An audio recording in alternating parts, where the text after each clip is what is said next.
Halo sahabat Mister In, Assalamualaikum warahmatullahi wabarakatuh. Semoga yang menonton video ini senantiasa diberi kesehatan dan pemahaman dalam hal apapun. Oke, kali ini Mister In akan memberikan tutorial bagaimana cara mengirim data dari ESP8266 ke platform Firebase. Yuk simak.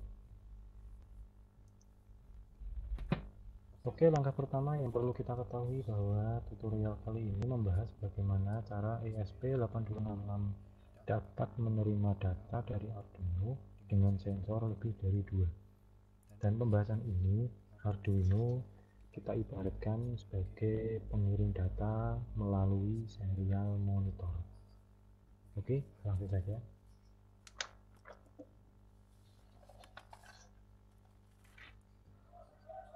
Yang pertama, untuk kita ketahui, kita harus memasukkan library dari ESP8266.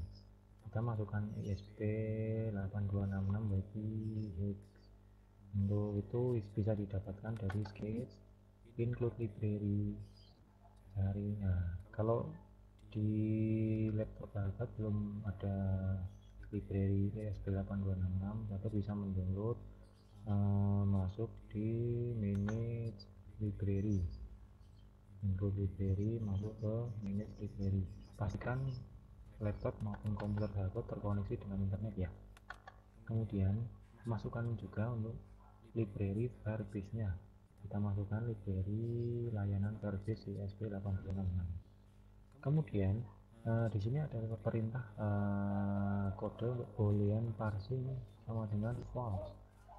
Kita ibaratkan di sini adalah stempel. Untuk penjelasannya kita akan jelaskan nanti di program bawah. Kemudian konfigurasi Firebase. Di sini ada dua konfigurasi Firebase, satu untuk host dan yang kedua untuk token outnya. Bagaimana mendapatkannya? Kita hapus dulu. Kita akan coba buat untuk host dan tokennya. Kita masuk ke Firefox, pastikan komputer laptop sahabat terkoneksi dengan internet ya. Masuk ke Firebase.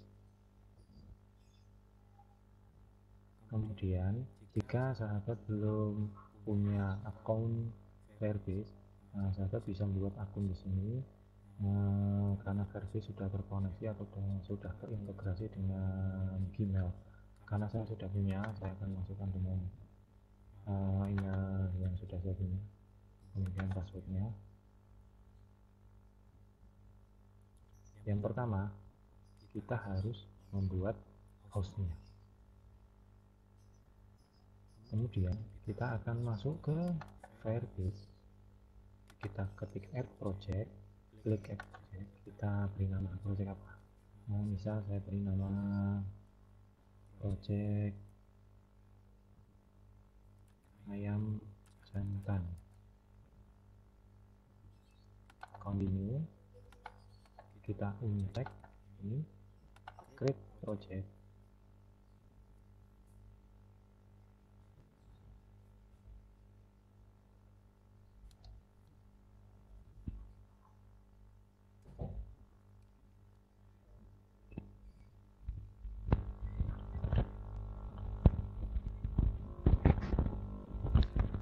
Oke, sudah siap, sudah ready. Kita klik continue. Lah, di sini kan sudah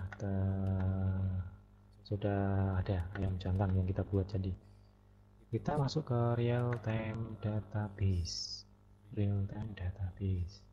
Kita buat create database. Karena di sini ada pilihannya unit stage, kita menggunakan ini. Kita klik next. Kita masuk ke mode test mode. Kita enable.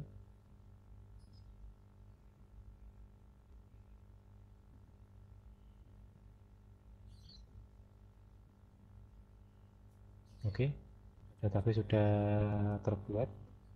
Nah, ini adalah hostnya ya. Kita kopikan, masukkan ke program kita, yaitu hostnya Firebase. Kemudian bagaimanakah caranya untuk mendapatkan tokennya? Sebelumnya kita agar bisa diakses untuk read dan write-nya, untuk database-nya, kita masuk ke rules,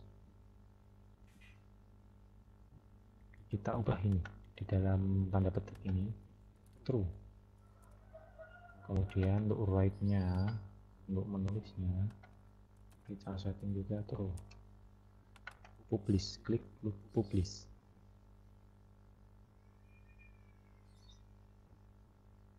Oke, sudah terpublish. Sekarang kita untuk mendapatkan bagaimana cara mendapatkan kode tokennya, kita masuk ke project overview, klik project setting, kemudian service account,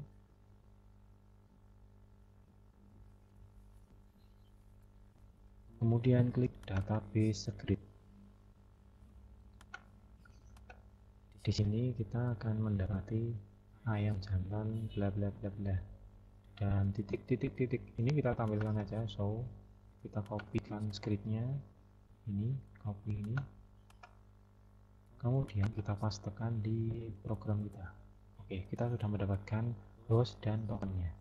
Kemudian langkah selanjutnya kita mengkonfigurasi WiFi kita. Di sini adalah SSID. Jaringan WiFi saya itu menggunakan jaringan Oppo A37F. Ini dapatnya dari mana? Di sini.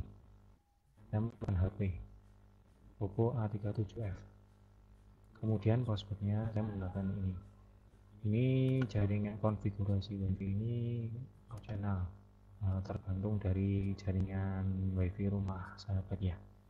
Kemudian langkah selanjutnya kita sediakan variabel array untuk data parsing. Di sini saya menggunakan 3 buah sensor. Saya menggunakan 3 buah sensor. Saya memesan tempat itu sebanyak 4. Lebih baik dilebihkan 1 ketimbang menggunakan pas. Jika sahabat menggunakan 3 buah sensor misal, dan arraynya dipesan sejumlah 3, kemungkinan data akan error untuk diparsingnya. Lebih baik dilebihkan 1 digit. Oke, di sini saya memesan 4 buah tempat berjumlah 4 yang bertipe string.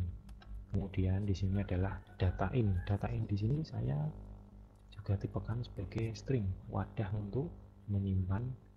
Di sini data ini adalah wadah untuk menyimpan data dari Arduino yang dikirimkan ke ESP8266 secara serial, kemudian dikirimkan ke Firebase secara IoT. Kemudian di sini adalah Firebase data. Sebagai Firebase data, di sini fungsinya adalah untuk menyimpan data yang akan dikirimkan ke platform Firebase.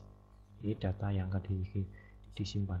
Jadi datanya sensor nanti dimasukkan ke dalam sini, nanti kita kirimkan ke layanan Firebase. Kemudian define let pin sama dengan 5. Ini adalah sebagai indikator bahwa jika ESP sudah terkoneksi dengan jaringan WiFi, LED menyala. Oke, jika ESP ini terkoneksi dengan jaringan WiFi, maka LED menyala. Karena ini nyala karena sudah terkoneksi dengan WiFi. Kemudian kita masuk ke void setup. Oh ya, di sini pin 5 kalau di ESP8266 itu dimasuk di pin D1 ya sahabat. Kemudian masuk ke void setup. Kita mulai dengan serial bikin 9600. Di sini memulai untuk settingan baud rate 9600. Kemudian pin mode LED pin kita setting sebagai output. LED pin sebagai output. Kemudian apa yang akan dilakukan kembali? Koneksikan ke WiFi lokal atau WiFi jaringan rumah Anda, rumah sahabat, dengan membawa password dan username. Kemudian apa yang akan dilakukan setelahnya? while wifi status tidak sama dengan well connected. Apa maksudnya ini? Ini selama status wifi tidak terkoneksi, maka apa yang akan dilakukan? Ini program yang akan dijalankan selama wifi tidak terkoneksi. Dia akan menampilkan karakter titik sampai terkoneksi, dan sampai terkoneksi maka program yang akan dijalankan adalah LED menyala, digital red, LED pin high, LED menyala akan menyala biru, kemudian tampilkan tulisan wifi connected. Setelah ESP8266 berkoneksi dengan jaringan wifi, apa yang harus dilakukan dulu nih? Kemudian kita setting untuk Firebase begin, kita melakukan login ke Firebase dengan host dan token kita. Ini dapatnya dari mana? Dari sini, token di sini. Oke, dengan hostnya. Jadi sesudah terkoneksi dengan jaringan wifi lokal, jaringan wifi kita, maka langkah selanjutnya adalah kita mencoba login dengan login ke host Firebase beserta tokennya. Kemudian dimana jika di sini ada perintah Firebase reconnect wifi true, itu artinya dimana jika Firebase lost connect atau lost contact, hilang jaringannya, maka akan reconnect kembali dengan tidak menghilangkan data yang ada di Firebase. Oke, selanjutnya di sini adalah data ini. Kita kosongkan nilainya ini karena diberi karakter petik dua petik belakang dan depan. Ini gunanya untuk mengosongkan wadah data ini. Oke, dalam perintah selanjutnya ini adalah void loop program yang akan dijalankan berulang-ulang selama ESP8266 ini terkoneksi dengan rangkaian satu daya atau rangkaian power. Kita asumsikan bahwa ESP8266 ini menerima data dari Arduino seperti ini. Oke, seperti ini yang saya blok kuning ini berjumlah 3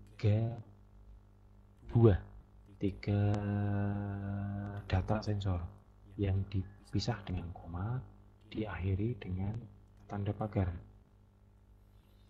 Yang pertama ini sensor suhu, yang kedua ini adalah jenis air, yang ketiga ada sensor pH.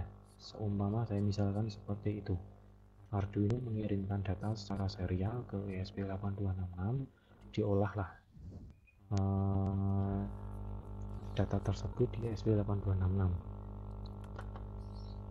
Oke, langkah selanjutnya di dalam void loop ini, ESP saya ibaratkan seperti ini. ESP8266 ini dia di dalam void loop ini memperkerjakan 2 orang.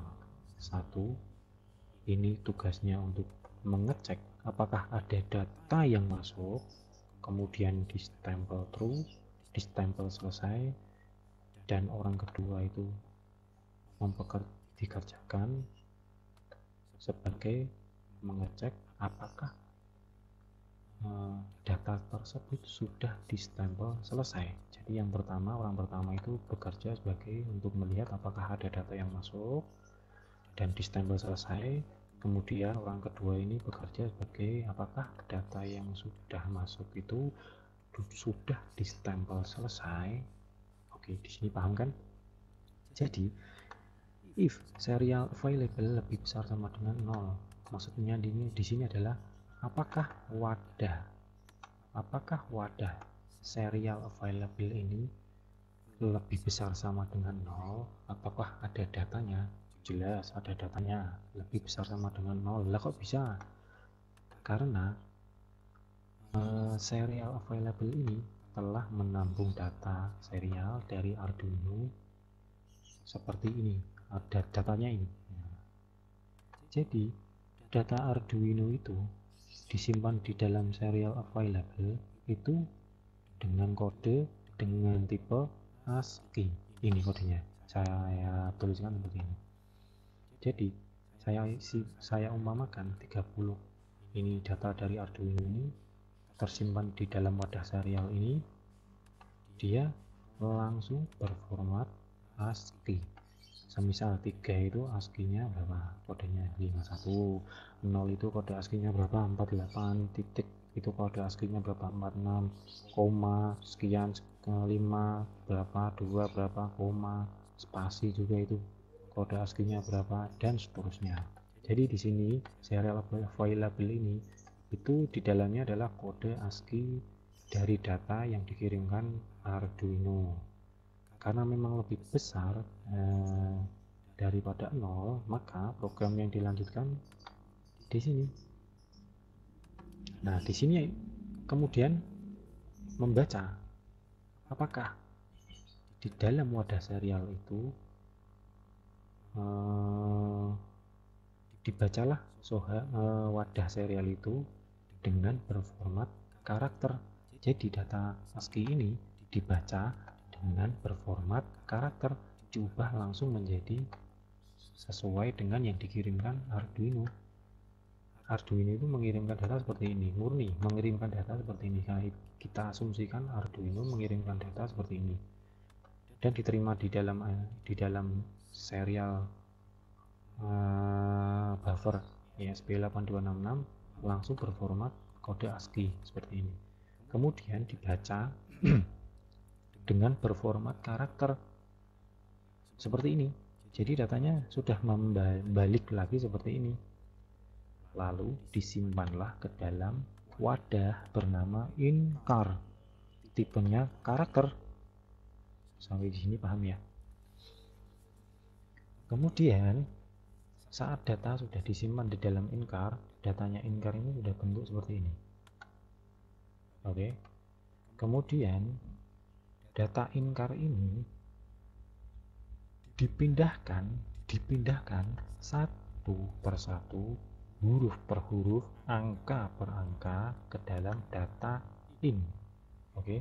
Satu persatu, huruf per huruf, angka per angka, satu-satu. Oke, sampai selesai. Saat itu di sini melakukan perulangan. Di sini saat berjalannya pemindahan ini, di sini melakukan perulangan, melakukan pengecekan. Apakah in-car ini, jika in-car ini sama dengan enter atau kosong atau tidak ada data atau selesai, apa yang akan dilakukan? Kita stempel, kita tok, selesai. Itu true. Nah, ini. Oke. Dalam kondisi sebelumnya, ini kan menjalankan void loop ini menjalankan dua orang. Satu mengecek apakah ada data yang masuk, yang kedua mengecek apakah ada data yang sudah di-stempel selesai. Nah, karena orang pertama tadi ini sama-sama bekerja dalam satu waktu, orang pertama dan orang kedua ini bekerja dalam satu waktu.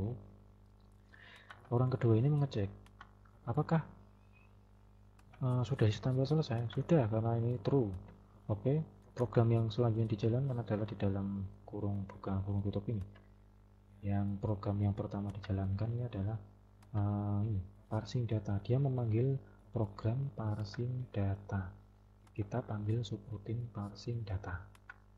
Ini dia memanggil loncat ke program ini. Kemudian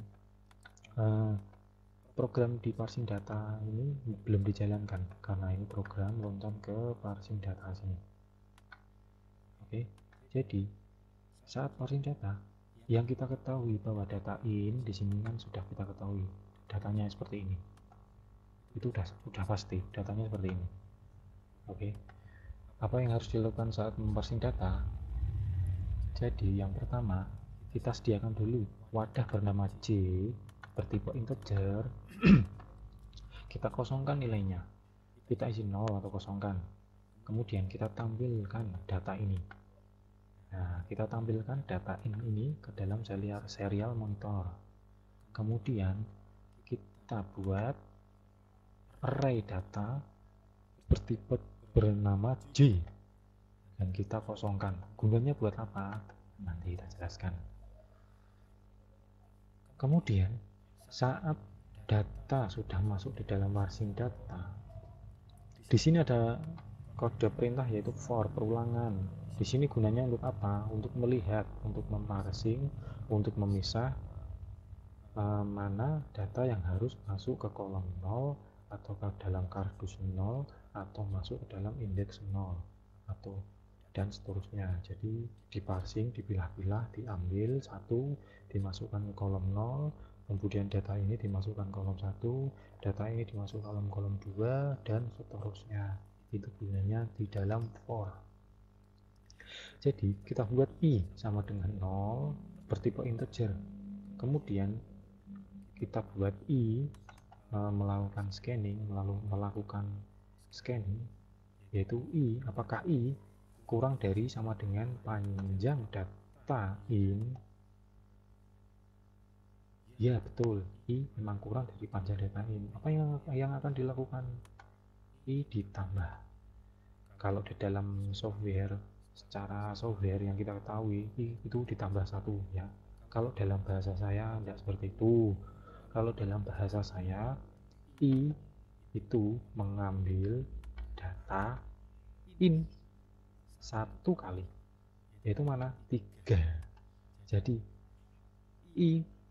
jika i kurang dari panjang data in, memang benar i itu memang kurang dari panjang data in, karena i nilainya 0, dia mengambil, maka yang dilakukan i mengambil data dari data in sebanyak satu kali, yaitu 3. Jadi yang diambil satu kali itu datanya yaitu 3. Kemudian i mengambil data bilangan 3, disimpan kemana? Di i. Nah, i di sini nilainya 3. Kemudian dalam kurun waktu itu setelahnya apa yang dilakukan? Jadi mengontornya itu satu kali, kemudian menjalankan program di bawahnya seperti ini.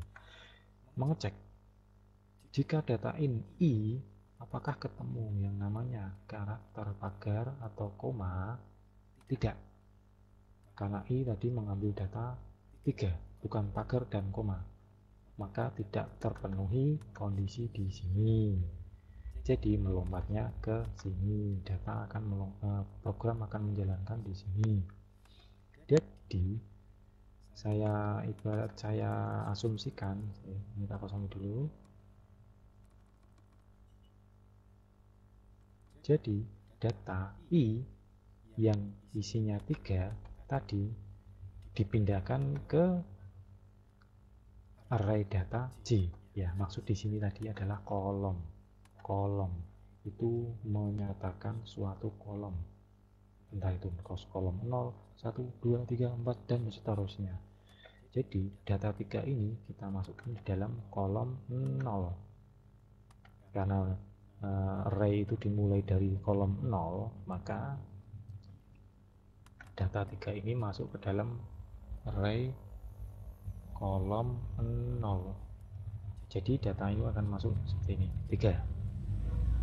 Oke, data in i ditambahkan kolom 0, karena array, ingat array itu dimulai dari kolom 0. Saya ibaratkan di sini 0, kolom 0, kolom 1, kolom 2, kardus 0, kardus 1, kardus 2, orang 0, orang 1, orang 2. Begitu pemahamannya.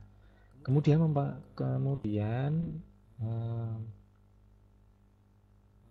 i ini melakukan scanning lagi sampai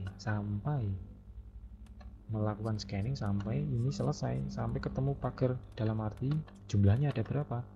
1, 2, 3, 4, 5, 6, 7, 8, 9, 10, 11, 12, 13, 14, 15, 16, 17, 18, 19, 20, 21, 22, 23, 24, 25, 25 kali. Oke, tadi nilai sudah tersimpan di kolom 0 yaitu 3. i melakukan scanning lagi, apakah i kurang dari panjang data in? Benar, memang kurang panjang karena i tadi nilainya 3. Lalu i mengambil kembali data selanjutnya yaitu 0. Kemudian diceklah kembali apakah data in i ketemu, karakter pagar atau karakter koma? Tidak, karena itu 0. Jadi program di sini tidak terpenuhi, dia lompat ke sini, mengeksekusi di sini. Jadi 0 itu tidak dieksekusi, dia langsung masuk ke kolom 0, yaitu data in i yang diambil tadi ditambahkan kolom 0 di sini. Kemudian seterusnya sama prosesnya, tambahkan sampai 5, 2 sampai ketemu yang namanya koma. Di sini i karena sudah ketemu di sini i juga melakukan scanning. Dia memang kurang daripada 0 karena nilainya 30,52. Kemudian i menambahkan atau mengambil karakter koma. Kemudian i di sini dilakukan pengkondisian di mana jika data in apakah i ketemu karakter pagar atau koma, ya ketemu karakter koma, maka ini program yang akan dieksekusi. Jadi di sini gunanya C++ itu adalah menggeser kolom. Kemudian di sini kolomnya dikosongkan, kolom yang baru digeserkan. Mama, ini karena sudah ketemu yang namanya koma, kolom digeser dari kolom 0 ke kolom 1. Kemudian kolom 1 ini dikosongkan nilainya, karena memang sudah kosong, kita nggak tahu isinya apa, kita kosongkan. Kemudian selesai, lakukan perulangan kembali. Apakah i kurang dari panjang data? Benar, kurang dari panjang data karena nilainya itu dari kolom 0 30,52. Kemudian i mengambil nilai a. Kemudian melakukan scanning di sini. Apakah i ketemu karakter pagar ataupun koma? Tidak, karena i mengambil kode a, mengambil huruf a. Kita masuk, lalu i memasukkan data kolom 1 yang sudah digeser tadi dan memasukkan data i yaitu a. Sini saya percepat, yaitu dimana di kolom 1 itu sudah terselesaikan, yaitu air spasi tercemar. Ada seru. Nah, di sini saat i sudah mengambil data koma sama seperti sebelumnya, jika i kurang dari panjang data, maka i mengambil data selanjutnya, yaitu koma.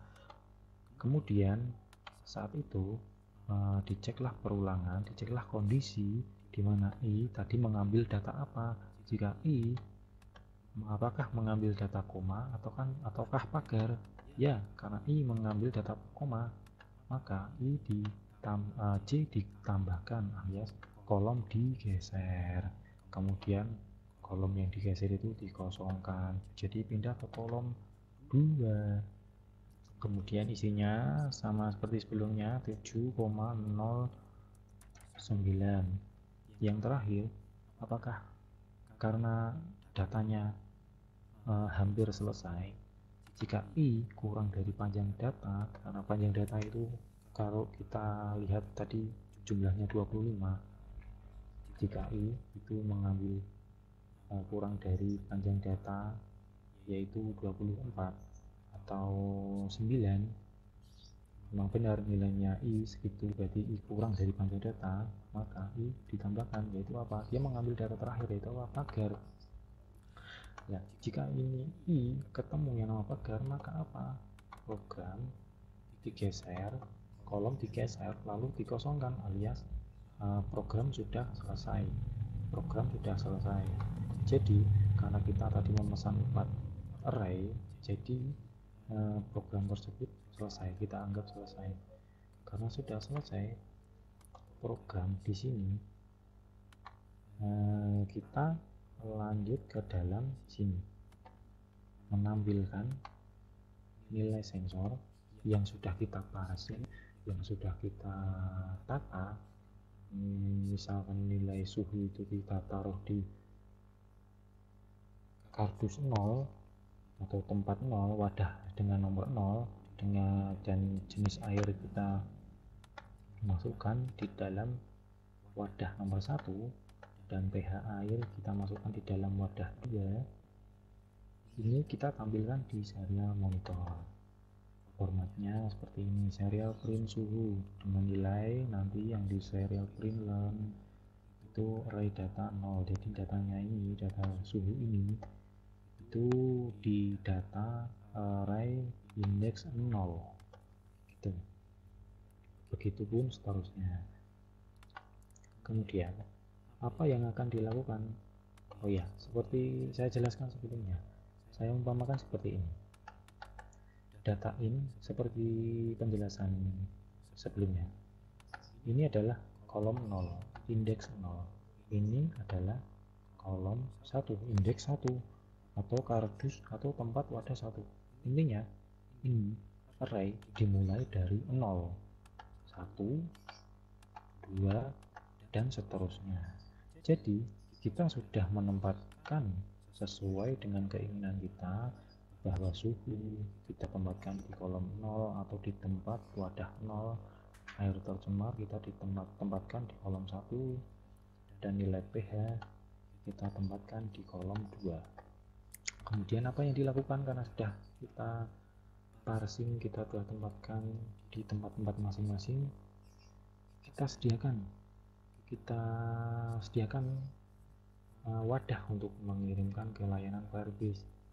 Jadi di sini adalah untuk kode pengirimannya, kita buat Firebase set string Firebase data. Nah, Firebase data ini adalah wadah untuk mengirimkan dengan isinya data dari setiap sensor dan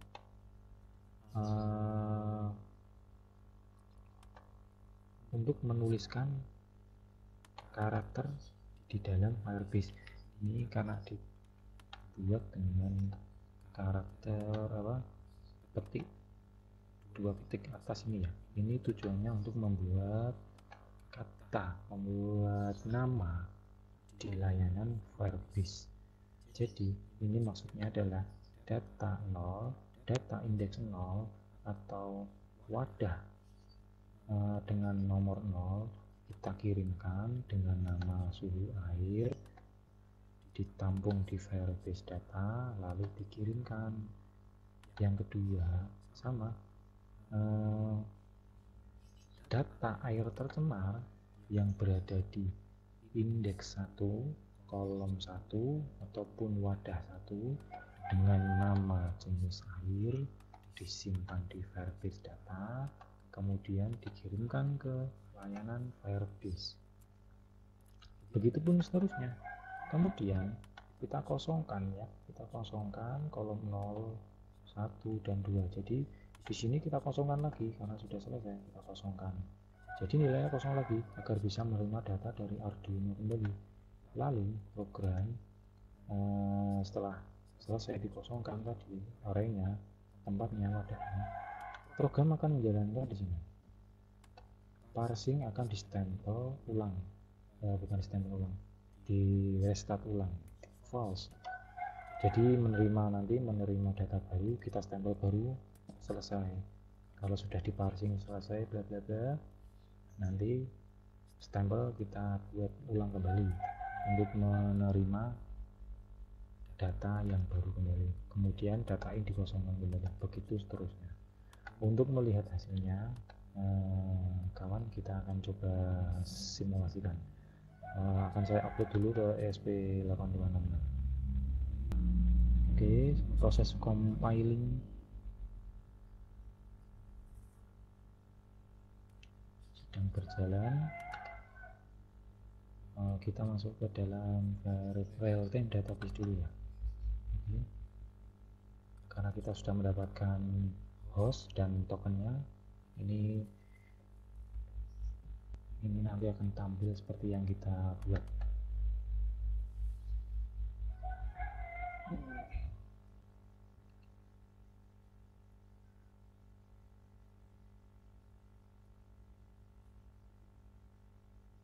Oke, di sini kita lihat.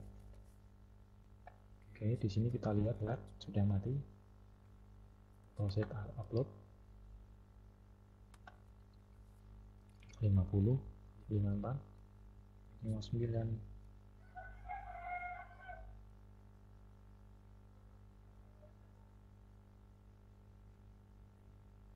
86, 90, 100, done. Upload. Kita lihat di serial monitor. Oke, proses titik-titik ini mencoba koneksi dengan WiFi. Jika terkonek, lampu menyala. Oke, terus apa yang akan kita lakukan? Nah, semisal Arduino itu mengirimkan data seperti ini. Nah, saya asumsikan Arduino mengirimkan data seperti ini. Nah, data yang dikirimkan Arduino itu berjumlah 3 sensor. 1, 2, 3. Saya asumsikan seperti itu. Jadi untuk program Arduino mengirimkan data secara serial, kita tunggu video selanjutnya ya. Jadi saya asumsikan ini serial monitor ini adalah Arduino mengirimkan data berjumlah 3 buah sensor. Apa yang terjadi? Kita enter. Oke, di sini kita tampilkan. Saat menampilkan di sini 30,52 air tercemar 7,9 ini serial monitor menampilkan nilai ini data parsing. Nah ini. Oke. Kemudian suhu 30,52, jenis air tercemar, pH air 7,09. Ya. Ini sesuai dengan apa yang kita harapkan dari sini. Suhu itu masuk ke dalam array data atau indeks 0 atau wadah 0 dengan nomor 0 ini dengan kode 0. Jadi suhu di sini adalah ini adalah jenis air, ini pH. Kita lihat di serial monitor sama kan. Oke, suhu nilainya 30,52, jenis air ini masuk ke dalam indeks 1 atau kardus nomor 1, ini masuk kardus nomor 2, ini kardus nomor 0. Begitu. Terus apa yang terjadi di Firebase-nya? Kita lihat. Oke, di sini Firebase. Oke, sahabat bisa lihat 30,52, pH 7,09, jenis air tercemar. Nah, untuk penulisan nama, suhu air, pH air, jenis air ini didapat dari sini yang saya sebutkan. Nah, ini yang saya sebutkan di sebelumnya. Ini penulisannya dari sini. Oke, untuk menuliskan di platform Firebase. Oke, kita akan coba mengirim data sensor yang lain. Apa yang terjadi? Kita ibaratkan ini pH-nya 8,90. Ini suhunya 29. Oke, kita enter. Oke, dia berubah 8,9 ke 9,52. Oke, begitu seterusnya. Untuk program Arduino mengirimkan data secara serial ke USB dengan jumlah sensor lebih dari 2. Ditunggu videonya ya sahabat. Insya Allah akan bermanfaat bagi kita semua. Semoga jika ada salah kata mohon dimaafkan, karena kita sama-sama belajar. Assalamualaikum warahmatullahi wabarakatuh.